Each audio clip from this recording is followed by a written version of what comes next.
Welcome to the show, The Debate. I'm your host, Sana Maqbool, as always with you at PTV WORLD. We are here, of course, to discuss different stories from around the world and sometimes also within Pakistan as well. In today's show, we will be taking a look at two very important developments. One, of course, with regards to Afghanistan and the other with regards to India.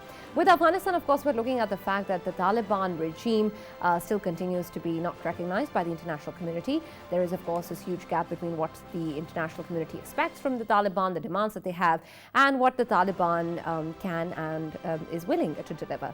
Of course, we've seen that the Taliban have moved in terms of what their stances used to be earlier with regards to education and jobs for women and other stances that they've been committing to the international community. However, it seems to be not enough for the recognition to come forward. We're going to, of course, discuss this in further detail as to what the Taliban seems to be looking forward in terms of the cooperation it may or may not receive from the international community, and the very important role that Pakistan has to play in this regard. We, of course, know that the OIC special conference is going to be happening soon within the country. And there are huge expectations because, of course, Afghanistan will be at the top of the agenda. And we want to be able to engage the international community and the Taliban towards bridging this gap and moving towards a peaceful resolution. What sort of factors are into play in order to achieve that? We will be discussing them at length in the show today. With regards to India, what we will be discussing, of course, is something that we have seen many times before. We've discussed that many times in our show as well.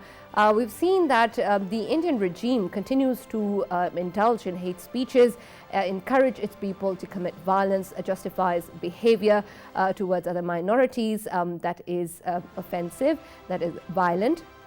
And of course, these instances lead to actual problems and sufferings of the people, particularly Muslims in India. We've seen that many political leaders and influential personalities go out of their way to justify and to encourage acts of violence against minorities in India. Of course, the situation keeps on deteriorating in the country. We've seen that even policies and laws and the government is involved and is there to provide impunity to any sort of action which they think is in line with the Hindutva ideology. What really needs to be done within this regard, how the world can really act to stop this, and of course, moving forward, what it is that we want to see coming in from within the international community in terms of its response to India is what we will be discussing in the show today. As always, we have been joined by Mr. Farrukh Pitafi and Mr. Faisal in the studio. Thank you very much, gentlemen, for being with us. And of course, we will also be joined by our respected experts. But before that, let's start the conversation. We have actually been joined by Mr. Athar Kazmi, who's a senior journalist. Thank you very much for joining us, sir.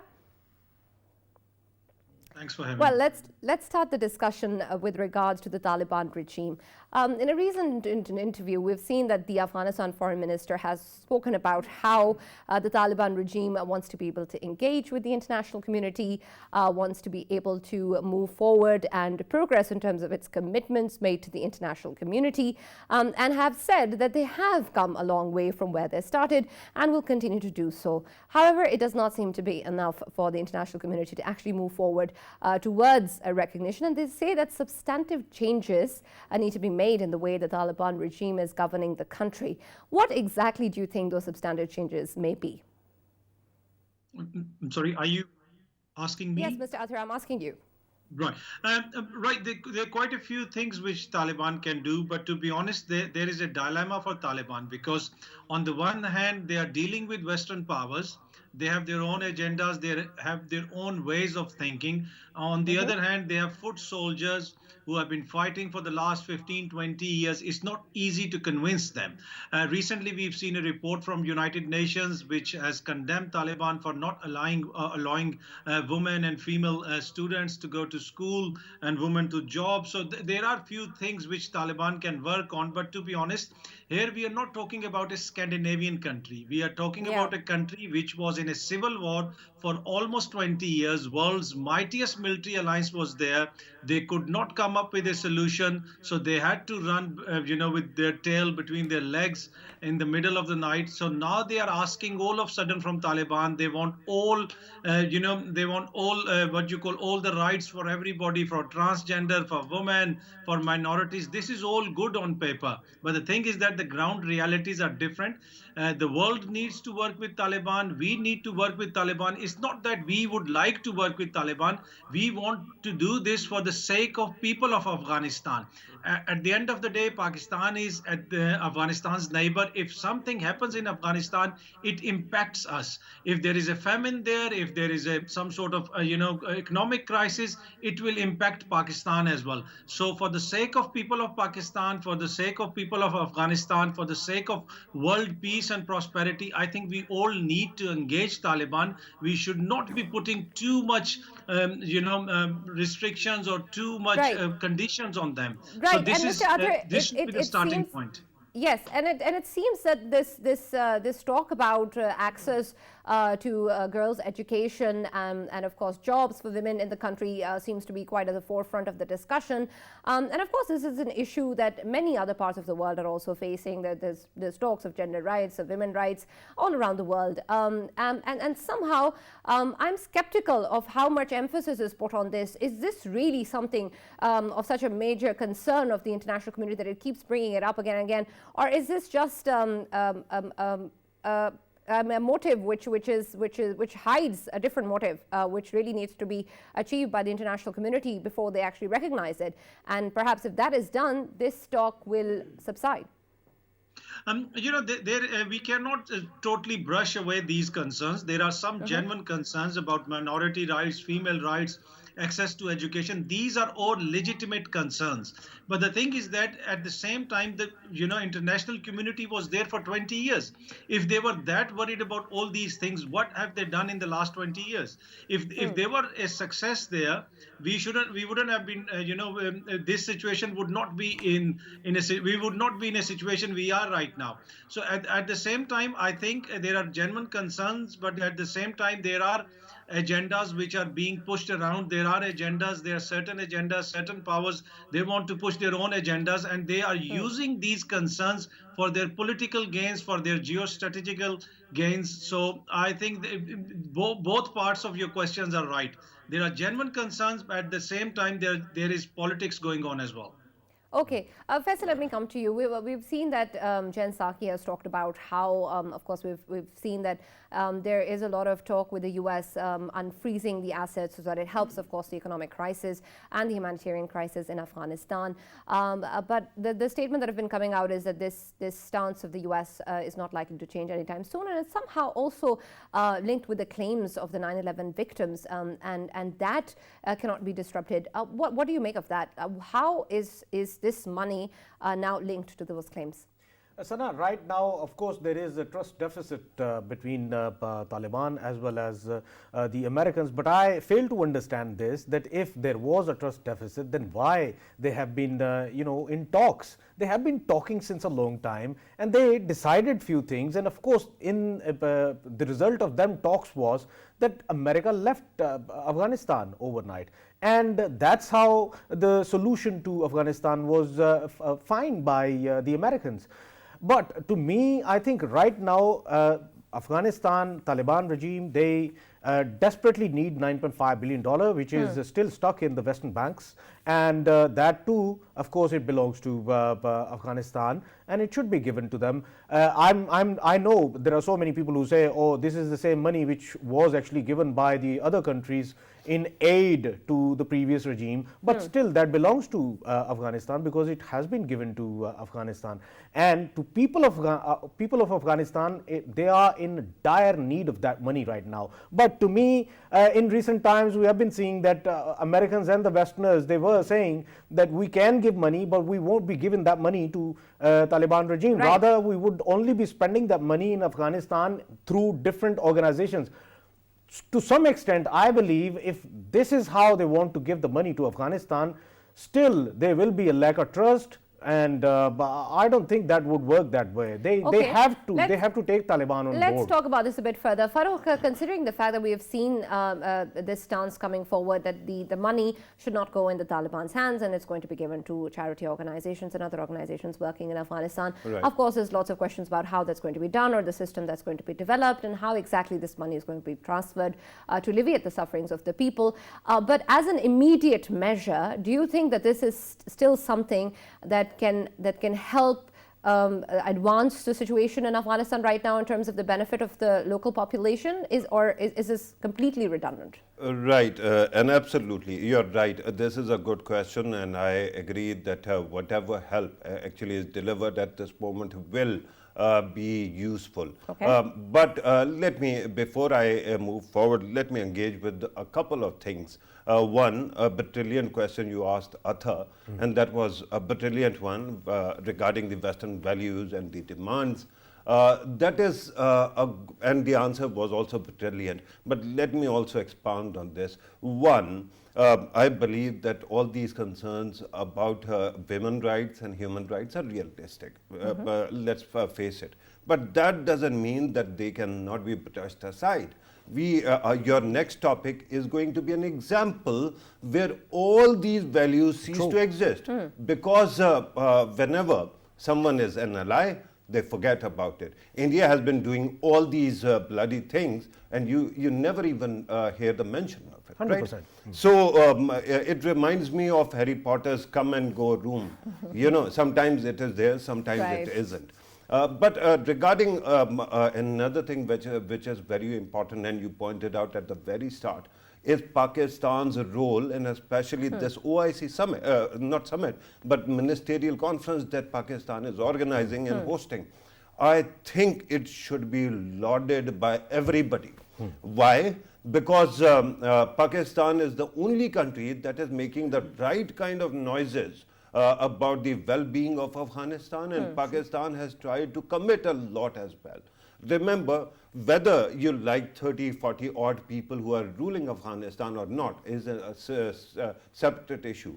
But when you are talking about well-being of a people, then you cannot actually sanction them and then say that, okay, till the time you don't behave with them, we are going to continue to sanction them, right? It defeats the purpose. But at this moment, there are 2 or 3 things that you have to look out for.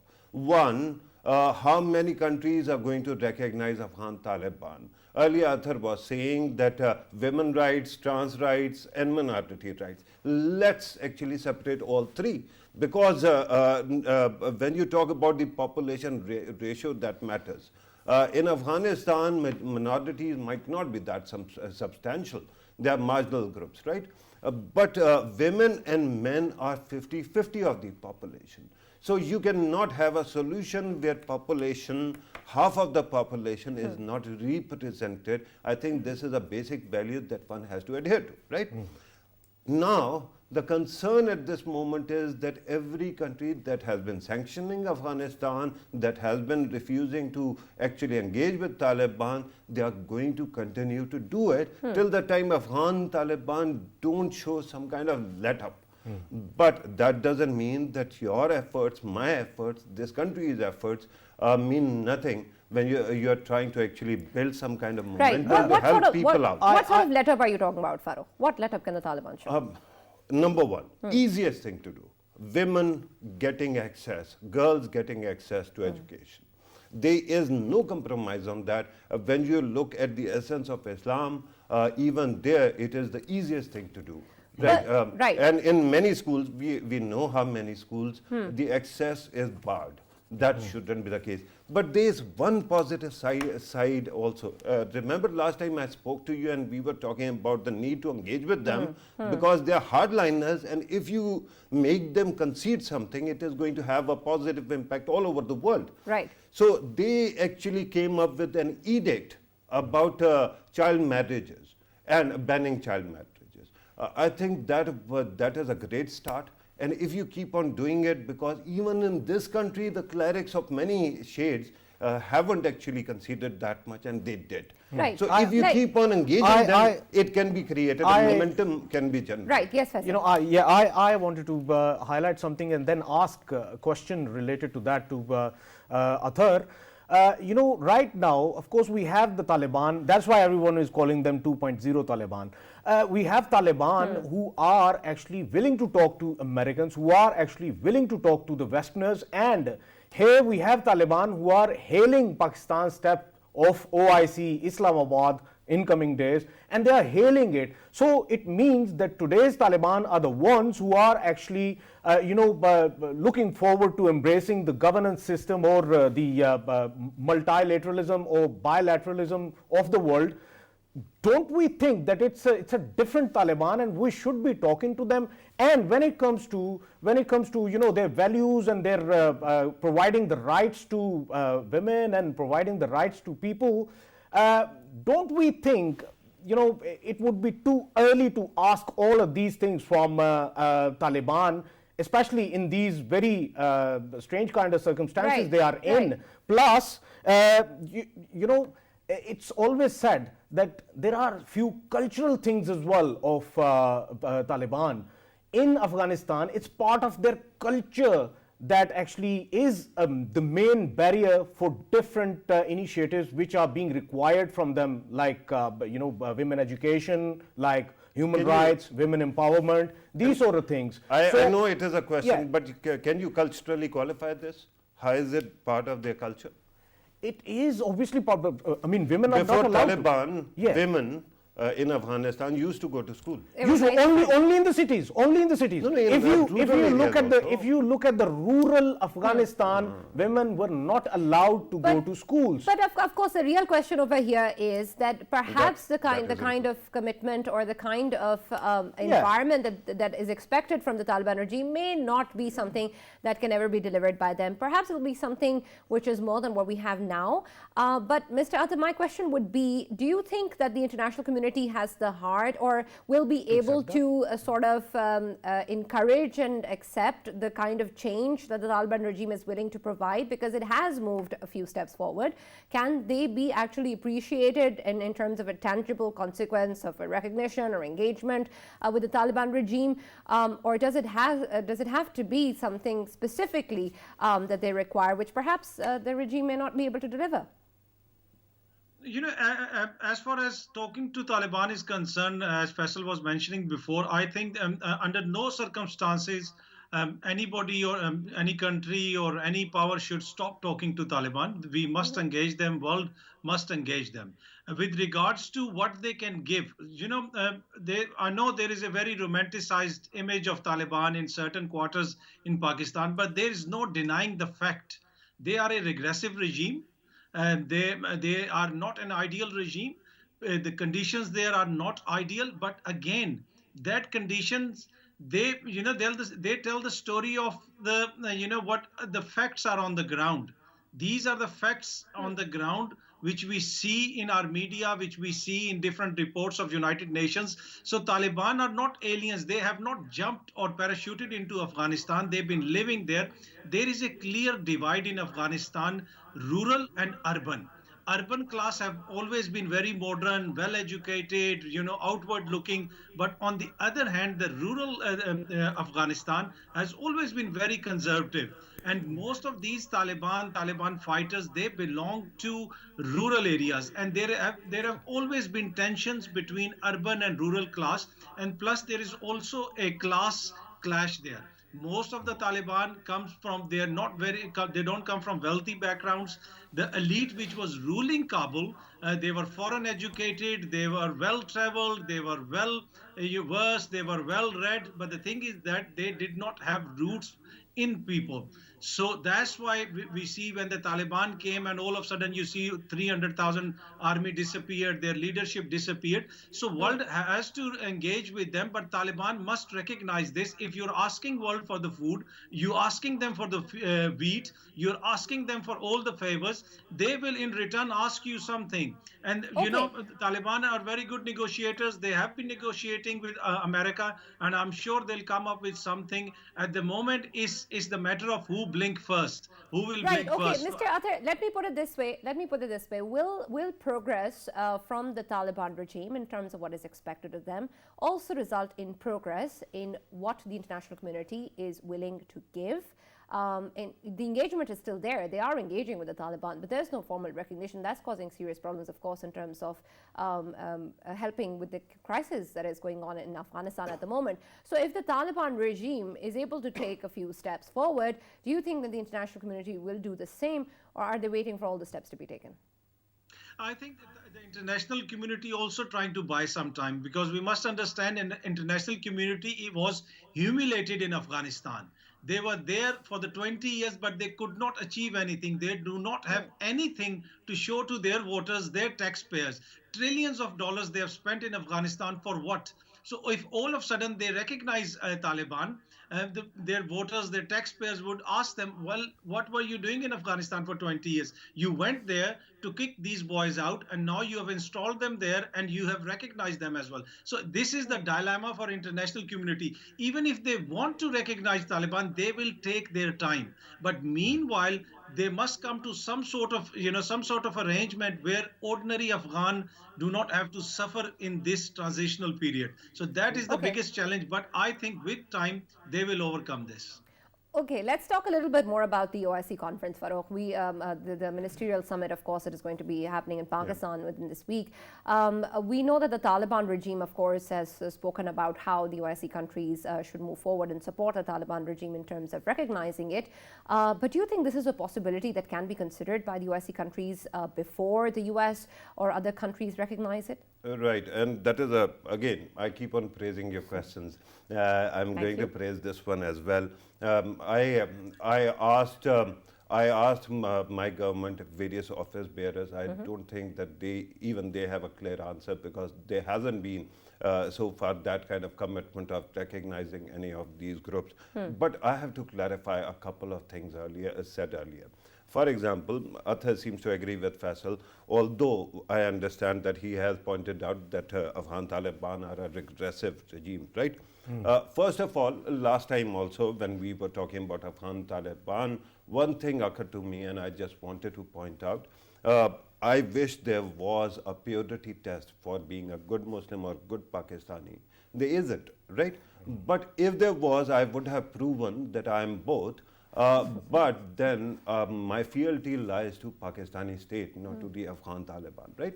So if I criticize them, you are not going to actually take exception to it.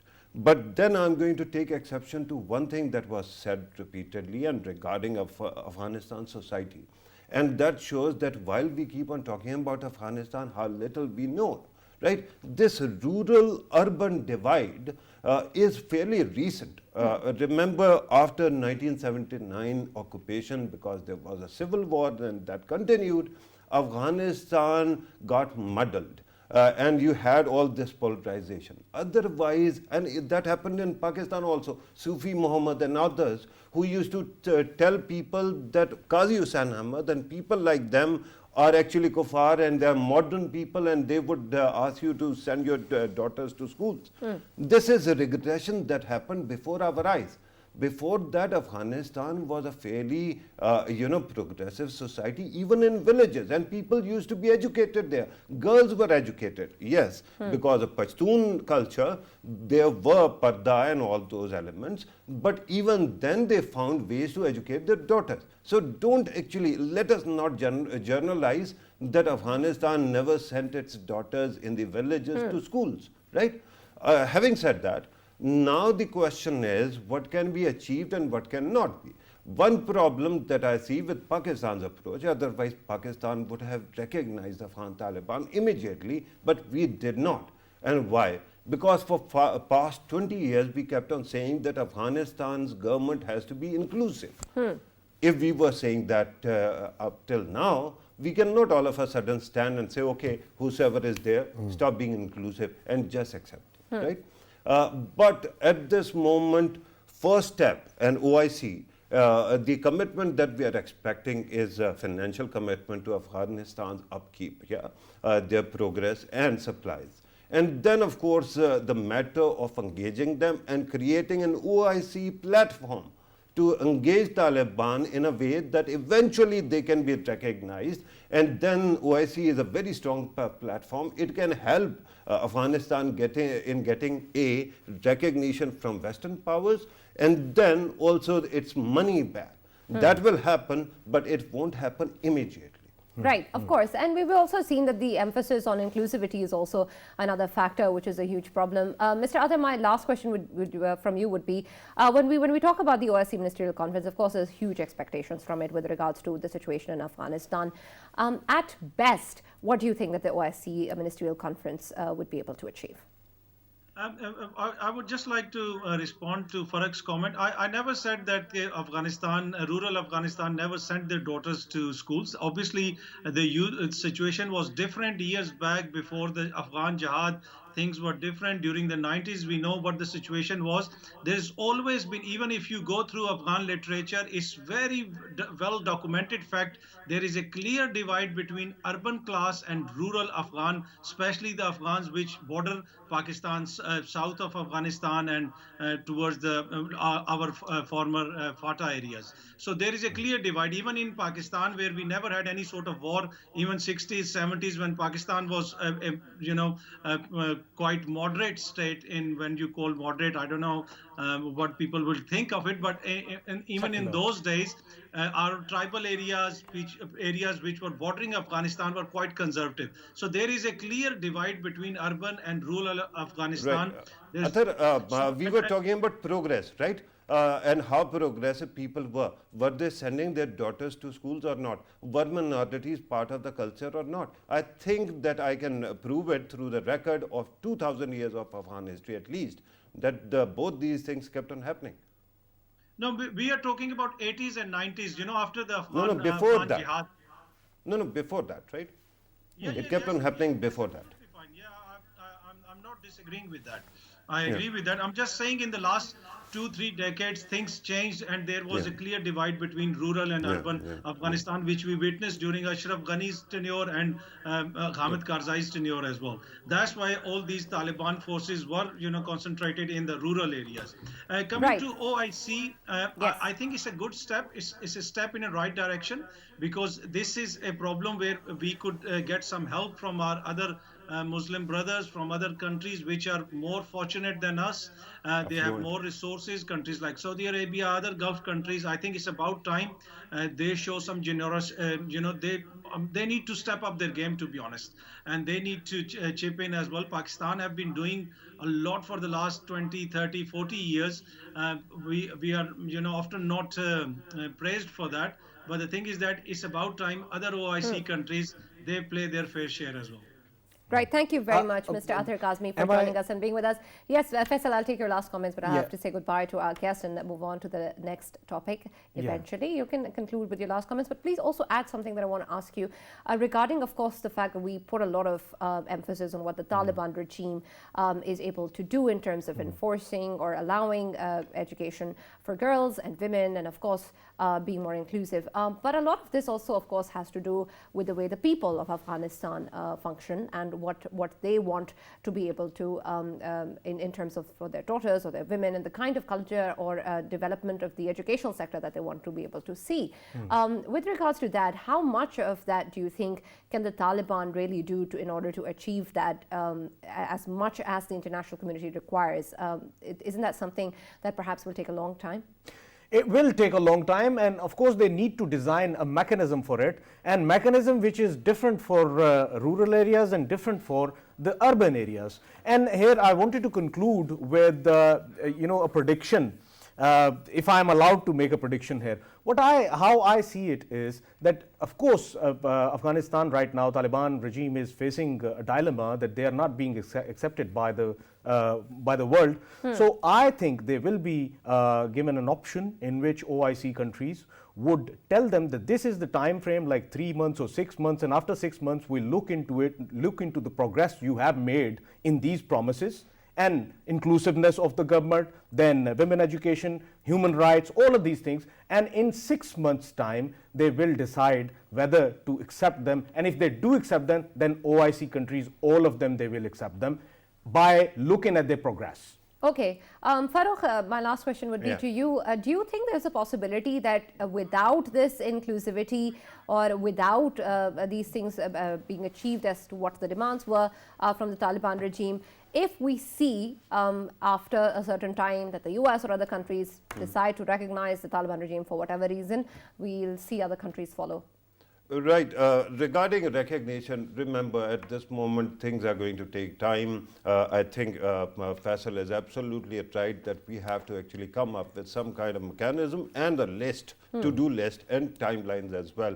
But regarding OIC actually engaging Taliban on human rights, it reminded me of an American sitcom that is called Veep, where the the president actually goes to address a women's rights conference, and they're all men sitting over there, right? Right. So I don't know how much of it can be done, but Yeah. I hope it is done. Absolutely. Because Afghanistan is something very close to Pakistan's heart. Let's hope we can do something for their well-being. Of course, that is the hope that we have for Afghanistan, and we have many hopes from India as well. And however, those of course are very far-fetched as to what the situation is, and continues to happen within India. And of course, the kind of talks that we have from the political leaders in India, there's been so many instances of hate speeches that have been made by people from different positions,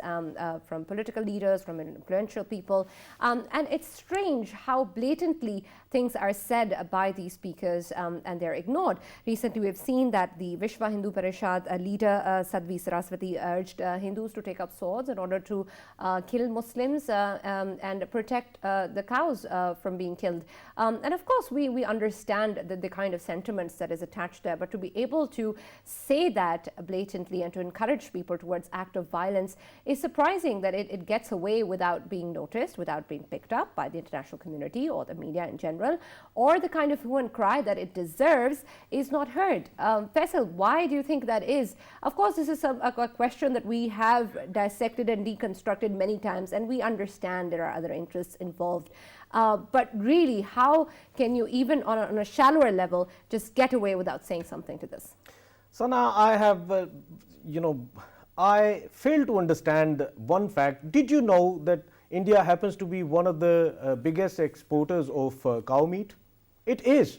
It is. And did you know that the biggest companies which are exporting cow meat to the Western countries or to the Middle East countries, they are owned by Hindus themselves? Muslims are nowhere. So this is a double standard. I mean, what kind of country they are running? And this Saraswati, Adharniya Saraswati, she comes on the mics and she starts calling people just to get votes.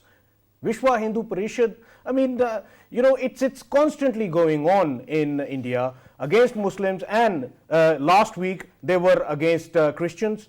Newly built their churches, they were vandalizing them, and they are not allowing them to get inside the church for their obviously services. And when it comes to Jummah prayers, Muslims are not being allowed to pray their Jummahs. And if you take the examples of Kashmir, there is a set modus operandi going on right now in Kashmir. What it is, they come up with different kind of names that give to raw actives. Raw themselves is shooting at Kashmiri JK police. JK police, majority of them, obviously they are Muslims, and they are killing Muslims and pretending that Muslims are killing Muslims, so that there is a continuous hatred between both sides, and in that hatred they are just garnishing their own space there. Faisal, let me also include Shani Hamid, who's joined us, a political analyst who's joined us on Skype. Shani, can you hear me? Thank you. Yes, I do. Yeah. Right, Shani, of course, we're talking about the kind of hate speeches that are being made from the Indian political leaders and other influential people from within India. And this is not something new. It's been happening for a while now. But help us understand the way that the world views hate speeches made by political leaders. What are the international norms in place? And what sort of a consequence is there in place or is expected from responsible democratic states in response to anything that comes up? Thank you very much indeed. Thank you. Hello, everybody, ladies and gentlemen. Well, to begin with, because some butcher of Gujarat just took the word and said everyone that, you can just go and harm any other innocent citizen. That doesn't mean that the innocent citizen of India will go and harm another innocent citizen of Indian-occupied Jammu and Kashmir, or in any citizen in the Indian territory or elsewhere in the world. So this is not acceptable. This is never going to happen. So let's just wake up and let's just get to think about of the art of war. What these ridiculous minds who are trying to destruct the society and put the brother as an enemy to other brother or a sister for each other is following guideline called the art of war. I need to give you this quotation in a precise point. The art of war says that if you know your enemy and yourself, you don't need to fear the result of 100 battles. If you know yourself only, but not the enemy, for every victory gained, you will also suffer a defeat. Alas, if you know neither the enemy nor yourself, you will surrender every battle. So here what the butcher of Gujarat, aka Honorable Mr. Modi, is doing is he is just playing onto his own opponents' weak points, and while intimidating our innocent brothers and sisters in either in India or in Indian-occupied Jammu and Kashmir or elsewhere. So the aim behind this is Indian Department of Commerce, which they have a great agenda for the future, because as they are already manipulating the 70% of the world trade and agreements in the future, like 2025, they are planning to increase this share by 30%. So they are just planning to take all over the world with their trade agreements and partnerships as well. On the other hand, they are already members of the ASEAN's WANA, CIS, and any other international treaties and agreements. So it is in a way that with this agenda in mind, if some cheerleader or a gang leader is just aiming some little ordinary citizen and telling them, let's go and butcher some people in respect to that, the religious ceremonies, it is just up to us people to believe on these people's agenda or not, and it's up to ordinary people to follow or not. We shouldn't fall into that trap. Right, Yes. of course, Shani, and I understand that it is extremely difficult when you have people pulling strings on what you believe, on the kind of worldview that you already have, or your ideologies, and then inculcate in you this divide that, of course, there is something different about you and other minorities, and then of course you have people, your rulers or people that you look up to in positions of power, saying certain things, and of course influencing people's decision. There is, of course, there's a lot that comes into play with, of course, the way the people's lives are. There's, of course, extreme poverty, and there's a lot of other problems that people continue to face within India as well. But Farrukh, when we look at all of these factors, I want to also understand perhaps our approach can also be towards these people. When we ask for the international community to not turn a blind eye or a deaf ear towards what's going on in India, can we also perhaps be able to look towards the ordinary people, as we're talking about, in terms of them being able to reflect, or in terms of them being shown a different way to think or see the world? Is that something possible? Right, and that is again a good question, but I'm going to actually reverse it, and I'm going to ask you, you are also part of this program, how? Sure. How? Absolutely. India's media has taken leave of absence. India as a cultural industry has been destroyed by these goons. So how do you actually convey the message, giving tablet to somebody who's actually throwing up? How do you do that? I understand. You know what this reminds me though, something that has always really inspired me is Nelson Mandela's book, A Long Walk to Freedom. And you understand the way that the inculcation of how we've seen the apartheid and the way that it was looked at, it seems almost impossible for this to ever change, but it did, right? It did, because there was constant effort in terms of changing without opinions. the help of the international and not community. without a long Hang on, time effort. But I don't want to disabuse you of any Please hope. do. But no, I'm not going to. But regarding India, at this moment, do you see any Nelson Mandela there? My idea This is one that point. there is... No, hang on. And regarding Nelson Mandela also, I have a great respect for the man. But honestly, he was lucky not to live long enough to see what kind of country South Africa has become now. I understand, but change is always possible through constant effort. And there can be an access to the people, the way they have access to the kind of hate speeches, they have also access to a different way to look at it. It actually takes us back to the question why the international community doesn't take notice, right? Okay. And actually, forgive me because I keep on returning to these cultural references, but I have to, just to clarify one interesting point. Douglas Adams wrote Hitchhiker's Guide to the Galaxy. It is thought to be a very interesting sci-fi humorous novel. And in that, pan-dimensional beings actually come and they want to, take away the last man living's brain. And they say we will actually replace it with the artificial brain. And he says, why would you do that? They say that you won't know the difference. Anybody won't know the difference. He says, I would. And they say, you will be programmed not to take notice. Right? So this is what seems to be happening with the international community right now. India has grown in influence. And then there is a huge problem. Remember, in another economic or cultural reference, we keep on talking about blockchain. These days, because of internet being unfungible, non-fungible, you have this blockchain of hate that is developing, right?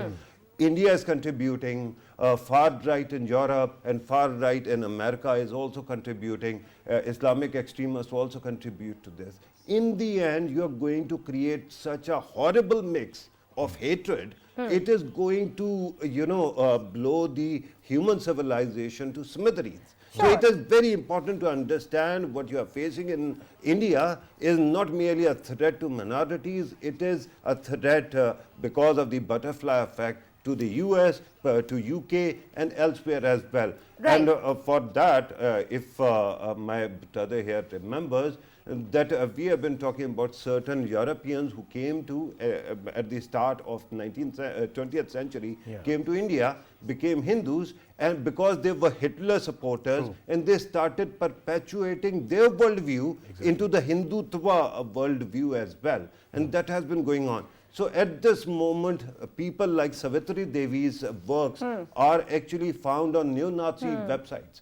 So in this global mix, if you tolerate it, and remember, at this moment, what is happening is mainstreaming in India of hate. Right. So India's Bollywood is now going to romanticize these brutes, and that is going to become much absolutely. I understand, Farrukh. Let my optimism not fool the fact that I do not understand the scale of the problem here. But of course, at the end of the day, I believe in the power of humanity, and I feel that perhaps the appeal to that human connection is possible. Do you really think, Shani, what do you think in terms of the power of hatred actually being able to be a bigger driving force than the power of human connection? Yes, we shouldn't fall into that trap. We must always remember that there are international law, international humanitarian law, and United Nations international agreements, and any other international agreements signed by all international treaties. So many international interactions are going on already.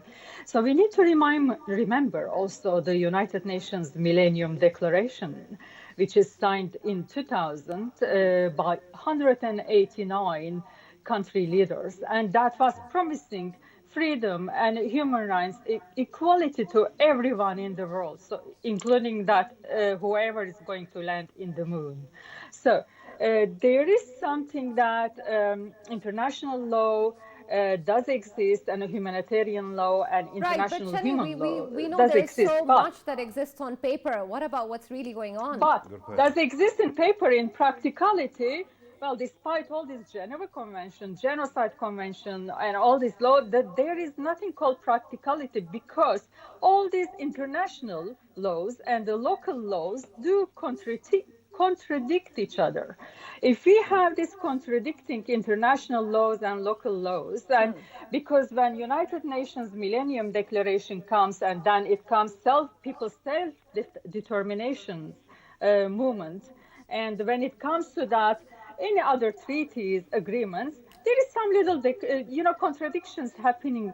We have to create this balance between the countries and international law, first of all. Then we need to create the balance. How? We have to work together. So we see so many leaders, international leaders are coming, speaking in the very respectable United Nations desks included, telling about they condemn all these attacks towards the Kashmiris and all these occupied territories. But do we really see in action? No. We only see condemning, we only see letters, that is what we require. Thank you, Shani. We're almost out of time. I'm sorry, I'll have to cut you off. Faisal, why don't you say what you wanted to say before, and Farrukh, then you can conclude at the end. Yeah, the contradictions which Shani was highlighting, of course, there are local laws contradictions and international law contradictions. But when it comes to Muslim countries, it doesn't happen. They require the same thing. I mean, Afghanistan, we were just talking about that they require them to do whatever they want. Otherwise, they'll burn them on the stake. When it comes to, how to educate or how to highlight something, of course, we have a media in India, which is a saffronized media, which is Modiya rather than media. Okay. And right now, I think what world can do is, of course, they shouldn't be expecting from Indian media to do positivity.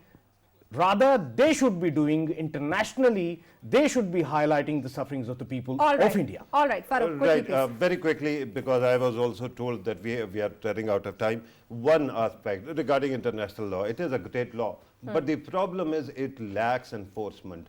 Usually when you have law, enforcement arm is police, and they actually go and enforce it, right?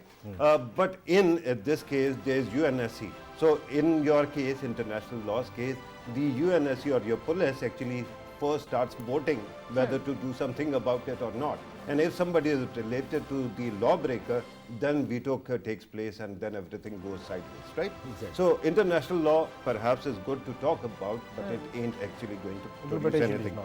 Regarding what you were saying, I don't want to leave this platform without giving some hope. You cannot approach Indians directly, but you can use, definitely use or approach the Indian diaspora to actually have this impact. For sure. They have their relations in India, and they can be impacted, and through them you can actually bring about this change. Otherwise, it ain't going to come. Absolutely. And once again, international media. We all really hope that sanity prevails, and of course, humanity and love also defeats hatred. As cliched as it sounds, this is what we want, and this is what it is required for people to be able to interact with other in peace, and for everyone to be treated equally. That is, of course, what we hope and what Pakistan also hopes. Thanks a lot for watching the debate. We'll see you tomorrow.